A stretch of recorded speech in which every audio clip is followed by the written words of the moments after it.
우리 하나님의 은혜를 삼함에 나온 사는 성도님들에게 하나님의 기쁨과 평강이 가득하기를 바랍니다. 옆에 분에게 한번 인사하실래요? 하나님 당신을 정말 사랑하십니다. 하나님께서 당신에게 복 주시기를 바랍니다. 하나님께서 당신을 지키시기를 바랍니다. 하나님께서 당신에게 평강 주시기를 바랍니다.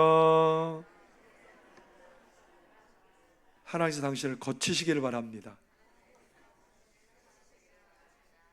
거쳐주시기를 바랍니다. 요즘 우리는 어떻게 보면 세계 정세 속에서 계속되는 전쟁들을 간접적으로 경험하고 있습니다. 전쟁의 무기가 얼마나 날이 갈수록 굉장히 공격적이어지는지 우리는 상상할 수 없을 만한 그런 공격들을 하고 있죠. 지하 100m를 뚫고 들어가는 폭탄도 있답니다.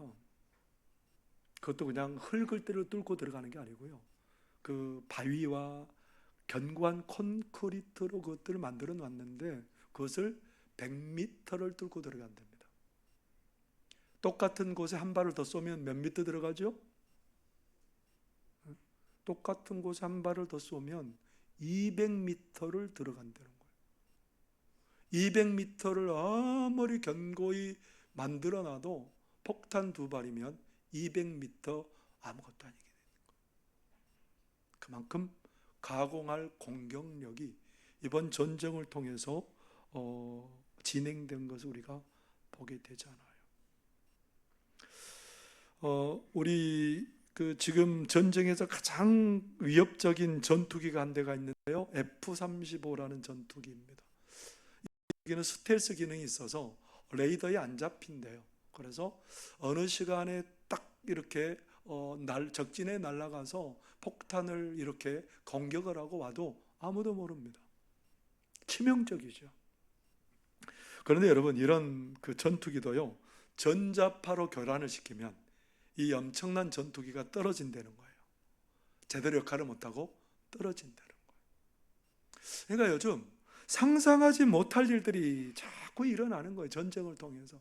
그런데 이런 전쟁은 오늘날 우리도 지금 겪고 치르고 있는 거예요. 여러분, 우리가 전쟁터 한가운데 있다는 거 알고 계세요?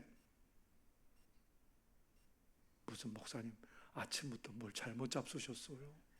뚱딴지 같은 소리를 하시네요. 여러분, 우리가 예수 그리스도를 믿고 하나님의 자녀 되는 순간부터 사단과의 영적인 치열한 싸움을 하고 있다는 겁니다.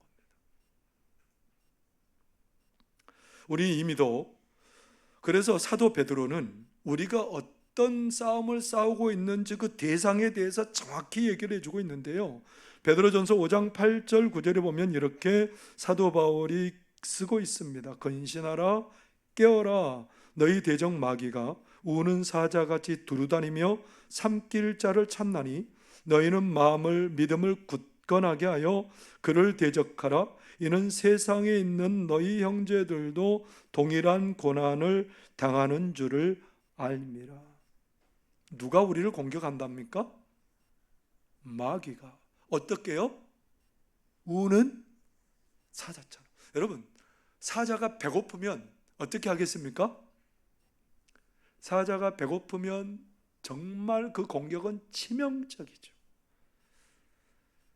쭉 돌아보다가 주의를 집중하고 경계하고 있는 동물은 절대 못 건드립니다. 왜냐하면 자기보다 훨씬 빠르거든요. 하나님이 그렇게 만들어 놓으셨어요, 잘 피하도록. 그런데 먹이 먹느라고 제정신이, 거기에 정신이 팔려 있는 순간 어떻게 돼요? 빈틈을 보이는 순간 영락없이 사자가 덮쳐서 결국은 사자의 먹잇감이 되고 마는 겁니다. 여러분, 이게 그냥 얘기가 아니고 하나님께서 사도를 통해서 우리에게 들려주신 말씀이에요. 영적 치열한 싸움 가운데 있다는 겁니다. 그렇기 때문에 우리는 항상 지금도 어떤 가운데 있어요? 영적인 싸움터에, 치열한 영적인 싸움터에 있다는 겁니다. 예배를 드리는 이 순간도 그럴 수 있어요. 오늘 교회 봉사하는 그 순간도 사단이 우리를 틈탈 수 있어요. 누군가가 대화하면서도 오늘 사단이 틈을 따서 나를 실망하게 하고 때로는 긴장을 불러일으키고 그게 일상인 거예요. 이거 우리가 경계심을 갖지 못하고 그냥 경계심을 놓고 있다가는 그냥 당하게 되어 있는 거예요. 우리도 모르는 사이에요. 그렇기 때문에 우리는 항상 늘 경각심을 가지고 있어야 됩니다. 경계를 늦추지 않아야 된다는 거예요. 뭐예요? 사단이 우리를 항상 삼키려고 하는, 공격하려고 하는 그런 상황 가운데 있음을 우리는 절대로 잊어서는 안 되는 거지요. 사도 바울이 2차 전도 여행을 통해서 1년 6개월 동안 열심히 아가야에 있는 고린도라는 지역에 복음을 전했습니다. 고린도 지역이 얼마나 심각한 지역이냐면요, 거기는 항구도 있고 상업도시고 그래서 굉장히 상업적으로 부유한 도시입니다. 그래서 웬만한 큰 잘못이 아니면 그냥 넘어가주는 그런 도시예요. 그런데 그 도시에 신전이 12개가 있었고 그 신전 가운데 아프로디테를 섬기는 그런 신전에는 여자 사제들이 1000명이 넘는 여자 사제들이 있었습니다. 그 여자 사제들은 뭐 했을까요? 남성들이 와가지고 거기에 와서 제사를 지내고 그리고 그 의식이 끝나고 나면 뭘 하냐면 성적인 관계를 맺는 거예요. 여자 사제들하고.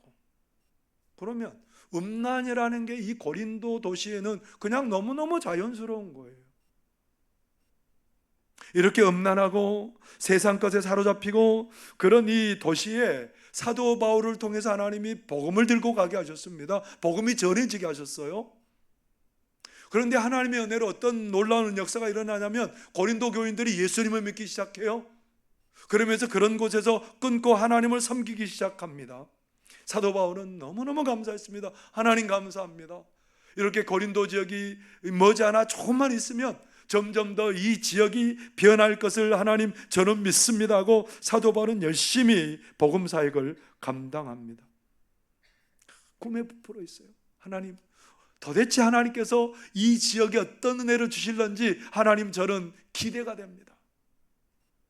계속 있었으면 참 좋았겠는데 사도 바울은 그러지 못해요. 그래서 이제 다른 곳에 복음을 전하러 가는데 이제 3차 전도 여행지인 에베소에 가서도 늘 기도합니다. 고린도 교회를 위해서 하나님, 고린도 성도들을 좀 도와주세요. 고린도 지역을 변화시켜 주세요. 그렇게 막 기도하면서 마음에 기대가 있어요. 고린도 교회에서 어떤 소식이 전해질까? 그 교회 성도들이 너무너무 행복하고 자유롭고 그리고 더 많은 사람들이 예수 믿게 되고 고린도시가 정말 많이 바뀌어졌을 거라는 그런 멋진 상상을 하면서 날마다 꿈을 안고 그렇게 하고 있는 거예요. 기도할 때마다 고린도 교회를 빠뜨려 본 적이 없어요. 그런데 어느 날 고린도 지역에 있는 글로의 집에 있는 사람들이 바울을 찾아왔습니다. 어떤 얘기를 했을까요? 바울사도요, 엄청난 일이 벌어졌습니다. 고린도시가 예수님을 믿는 사람들 때문에 완전히 변화되었습니다. 그랬으면 얼마나 좋았겠습니까? 근데 그런 얘기가 아니고요, 사도 바울이요, 큰일 났습니다. 고린도 교회가 지금 완전히 와야 될 위기에 있습니다. 왜냐하면 고린도 교회를 거쳐갔던 많은 그런 기라성 같은 신앙의 지도자들이 있었습니다. 바울, 베드로, 아볼로 막 그런 기라성 같은 사람들이 갔는데 이 사람들이 팔을 받는 거예요. 나는 아볼로를 따르는 사람이야. 나는 베드로 따르는 베드로파야. 그러면서 자기가 따르는 신앙의 지도자가 최고래요. 그래서 교회가 지금 파당이 나눠져서 분란이 일어나게 된 거예요. 뿐만 아니라 교회 가운데 음행의 문제가 생기고요, 그리고 교인들끼리 세상 법정에 고소해서 잘잘못을 좀 따져잘라 세상 법정에 가서 그러고 있어요. 시장에 나온 고기를 먹느냐 마느냐 문제로 때문에 서로 비난하고 정죄하고. 그리고 네가 가진 은사가 최고다, 내가 가진 은사가 최고다, 지금 뭐 서로가 가진 은사가 최고라고 하면서 다른 사람들을 깔아뭉개기에 여념이 없습니다. 부활이 지나갔다고 말하는 그런 거짓 교사들의 선동에 의해서 이제 부활이 지나갔으니까 우리는 소망이 없다라고 말하는 사람들도 있어요. 아니 도대체 고린도 교회가 도대체 왜 이렇게 됐는데요? 아니 생각만 해도 마음이 행복하고 놀라운 일이 일어날 것 같은 고린도 교회가 이게 도대체 무슨 일이 벌어진 거예요? 왜 기대하고는 전혀 다른 일들이 이 고린도 교회에 일어났을까요? 뭐가 있기 때문에 그래요? 영적인 싸움이 있기 때문에. 무엇보다 고린도의 상황을 잘 알고 있는 존재가 누구예요? 고린도 성도들의 사람들의 약점을 가장 잘 알고 있는 존재가 누구예요? 사탄이에요. 사탄이에요. 그래서 사탄이 그런 고린도 교인들을 그렇게 계속해서 뒤흔든 거예요. 공격한 거예요. 그런데 고린도 교회의 성도들이 지금 그래서 갈등과 어려움 가운데 있습니다. 그 배후에는 누가 있는 거예요? 사단의 끊임없는 공격이 있었던 거예요. 그래서 오늘도 지금 음행의 문제가 들어와 있어요. 교회 안에. 5장 1절의 말씀을 같이 한번 읽어볼까요? 시작. 너희 중에 심지어 음행이 있다함을 들으니 그런 음행은 이방인 중에서도 없는 것이라. 누가 그 아버지의 아내를 취하였다 하는도다. 어떤 음행이 들어왔냐면요, 이방인들도 그런 일을 안 저지르는데 한 성도가 자기 계모를 아내로 삼은 거예요.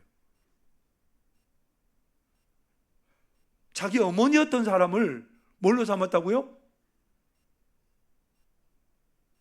여러분, 이런 일이 벌어지면 어떻게 해야 되죠?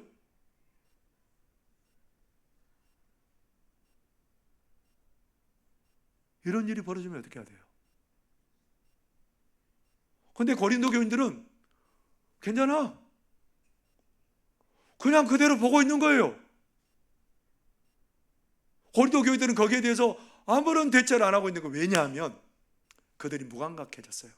우리 고린도 교회는 하나님의 구원을 받았고 그 징표로 은사도 많고 은혜도 많은 교회이기 때문에 우리 구원받아서 그 정도 문제 별거 아니야. 별거 아니라고 생각해요. 그 문제가. 그러면 점점 어떤 일이 벌어질까요? 그 문제 별것 아니라고 생각하면 그 문제가 어떻게 될까 앞으로? 에? 누룩이 온 덩어리에 퍼지는 것처럼 완전히 퍼져서 완전히 무너지게 돼 있습니다.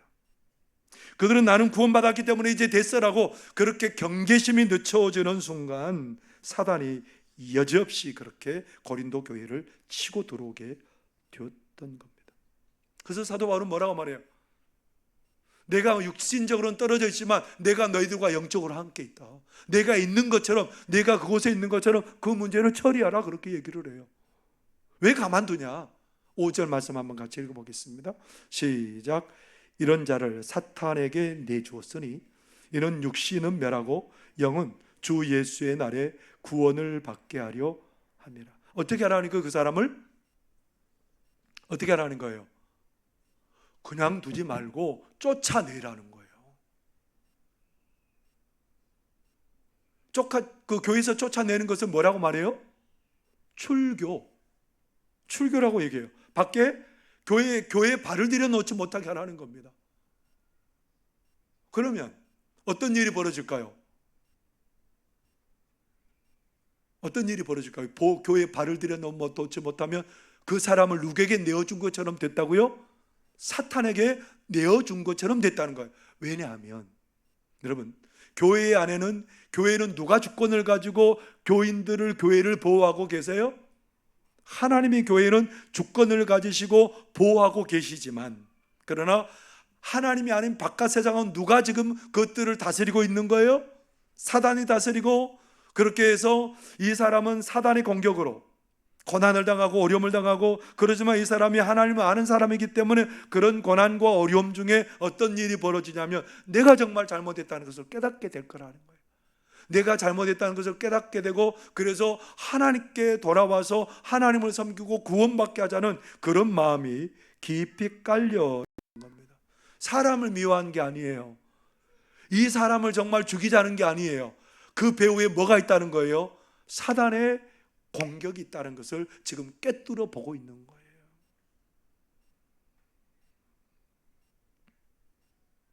그래서 이런 사단의 공격에 촉각을 곤두세우고 그런 사단의 공격을 차단할 수 있어야 된다는 겁니다. 그래서 6절에 뭐라고 말합니까? 6절 한번 같이 읽겠습니다. 시작. 너희가 자랑하는 것이 옳지 아니하도다. 적은 누룩이 온 덩어리에 퍼지는 것을 알지 못하느냐. 너희들 은사 받았다고 자랑하고 너희들 구원 받았다고 자랑하는데 너희들 그것을 그냥 용인해 두면 온 교회가 큰 문제가 있을 거다라고 얘기를 하는 겁니다. 그래서 어떻게 하라는 거예요? 그런 누룩을 없애라는 거예요. 여러분, 옛날에 우리가 빵을 만들어 먹었잖아요.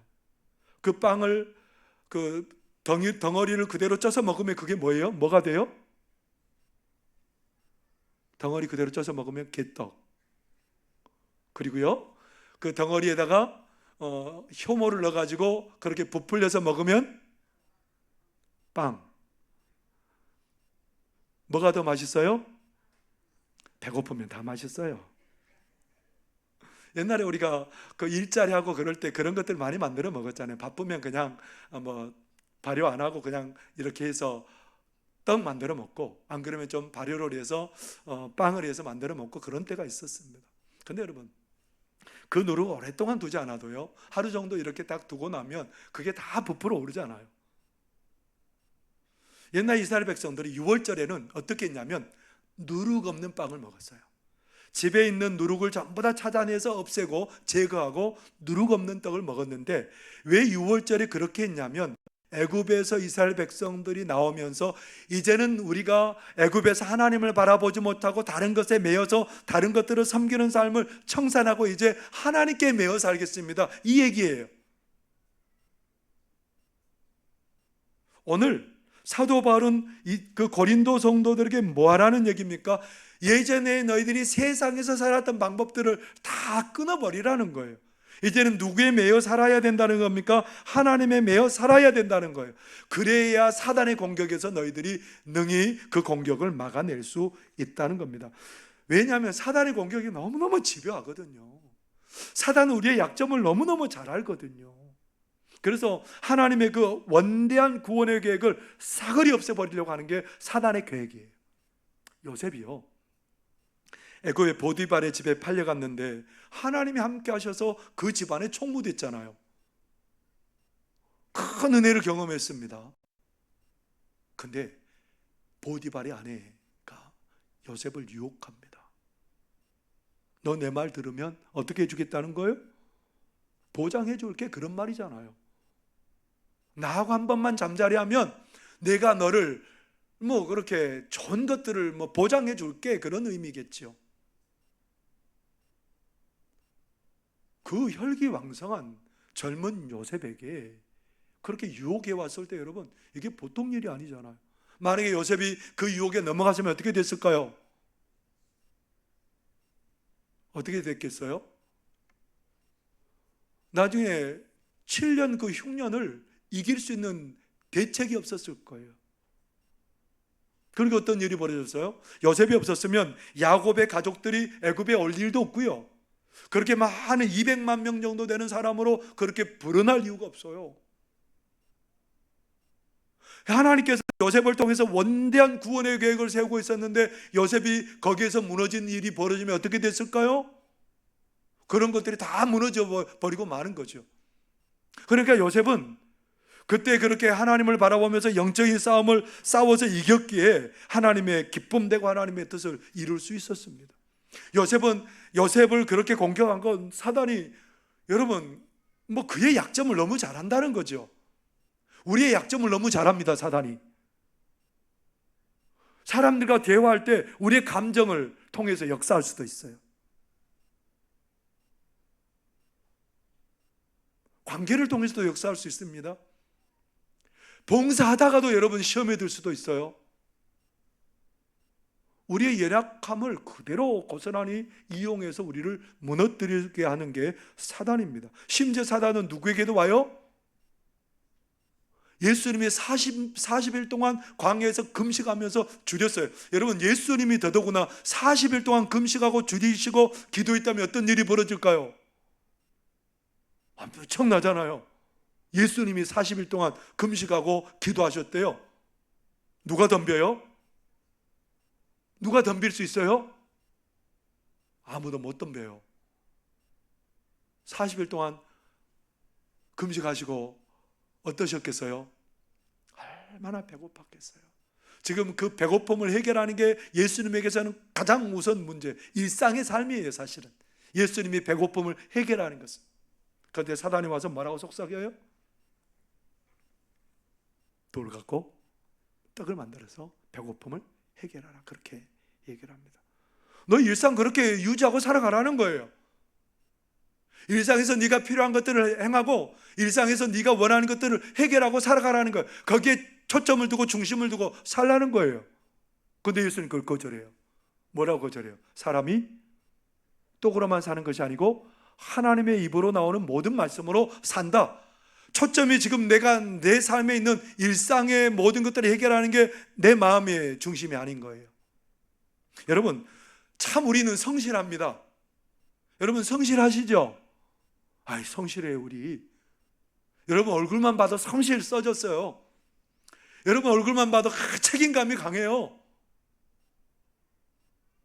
여러분, 책임감이 강하지 않으면 오늘 점심 없습니다. 책임감이 강하지 않으면요 화장실도 못 갑니다. 우리 참 성실하고요, 책임감 강하고요. 저는 어떻겠어요?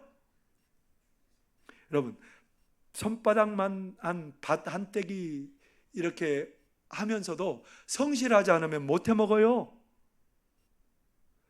손바닥만한 저희 밭이 있어요. 제 손바닥이 그렇게 큰 건 아니고요. 그 밭이 있는데 제가 어이집을 지어놨는데 여러분, 구경 오세요. 구경 한번 와보세요. 얼마나 잘 지어놨는지. 근데 많이 심어놨는데 따먹을지 못 따먹을지는 잘 모르겠어요. 근데 내가 가진 성실함으로 그것을 만들어놨는데 많이 열리면 드릴게요.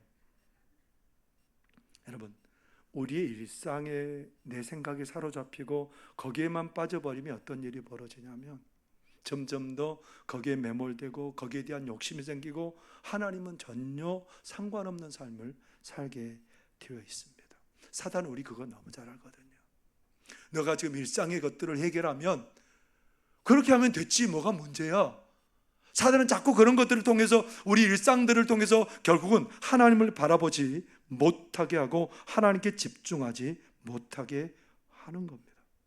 그래서 사단은 우리가 믿음이 강해 있을 때, 우리의 믿음의 고백이 깊어 있을 때 사단은 우리를 계속해서 공격합니다. 여러분, 고린도 교회에 이런 일이 벌어졌을까요? 그들이 믿음이 없어서 그런 일이 벌어졌을까요? 그들의 신앙의 고백이 얕아서 그런 일이 벌어졌을까요? 아니에요. 그들도 정말 믿음의 사람들이에요. 깊은 믿음의 고백을 가지고 있는 사람들이에요. 그러나 왜 고린도 교회가 이렇게 됐어요? 사단의 공격에 그들이 잘 대처하지 못했기 때문에 그렇습니다. 여러분, 사단은 계속해서 우리를 집요하게 공격합니다. 내가 나태해졌을 때만 공격하는 게 아니에요. 내가 믿음의 정점에 있을 때도 공격해요. 사단은 욥을 공격하는 거 여러분 보셨어요? 욥은 하나님이 자랑하는 사람이에요. 욥기 1장 1절에 보면 욥에 대해서 뭐라고 말하냐면 우스 땅에 욥이라 불리는 사람이 있었는데 그 사람은 온전하고 정직하여 하나님을 경외하며 악에서 떠난 자라. 네 봤지? 사단에게 자랑하는 거예요. 이 욥이 얼마나 부자이고 하나님의 인정받고 그리고 얼마나 정결하게 살려고 애쓰는 사람이냐면 자녀들이 함께 모여서 잔치를 하고 나면 혹시나 범죄하였을까 봐 하나님 앞에 제사를 드려서 그들을 정결케 하는 그런 제사를 하나님 앞에 올려드릴 만큼 그런 사람이에요. 그런데 어떤 일이 벌어져요? 사단이 공격합니다. 모든 거 다 잃어버립니다. 심지어 하늘에서 불이 내려가지고요 자기의 가축과 종들을 태워 죽여요. 자기의 자녀들 한 곳에 모여서 잔치하고 있는데 강풍이 불어서 지붕이 내려앉아서 다 죽어버려요. 머리부터 발끝까지 종기가 나가지고 앉도 못하고 일어서도 못하고 눕지도 못하는 상황 가운데 있습니다. 욥이 믿음의 정점 가운데 있을 때였어요. 하나님의 복을 다 누릴 때였어요. 그때 누가 공격해요? 사단이 공격해요. 사단 할 수만 있으면 우리를 믿음에서 끌어내리려고 해요. 하나님에게서 우리를 떠나게 하려고 하는 게 사단의 전략입니다. 하루에도 여러 번 그럴 수 있어요. 여러분, 하루에도 많이 그럴 수도 있어요. 빌립보 가이사랴를 지나가다가 예수님이 제자들에게 물었습니다. 너희는 나를 누구라고 하느냐? 그러니까 베드로가 뭐라고 그러죠? 주는 그리스도시요 살아계신 하나님의 아들입니다. 예수님께서 박수를 치면서 만면에 그냥 희색을 띠면서, 이야, 네가 어떻게 그런 엄청난 고백을 할 수 있었냐? 예수님이 너무너무 기뻐하시고 좋아하십니다. 그 고백을 들으시고 나서 예수님이 나 예루살렘에 올라가서 십자가에 죽을 건데, 그러니까 베드로가 뭐라고 그래요?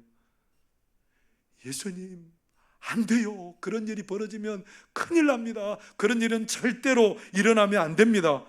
근데 예수님이 만면의 희색을 띠셨던 그 예수님의 얼굴이 갑자기 정색하면서, 사단아, 내 뒤로 물러가라.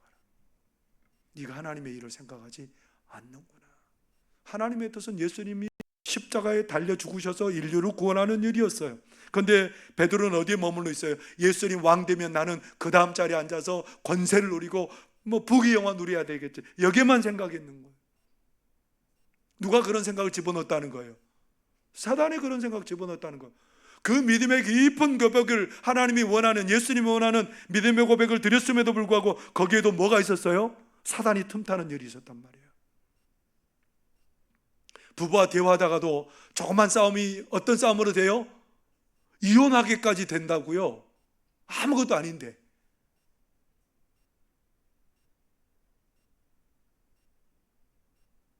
아니, 그런 일이 벌어져요? 벌어진다니까요. 사단의 그 공격을 우리가 예민하게 받아들이지 않으면 우리의 삶에 이런 일은 비일비재하게 일어날 수 있는 거예요.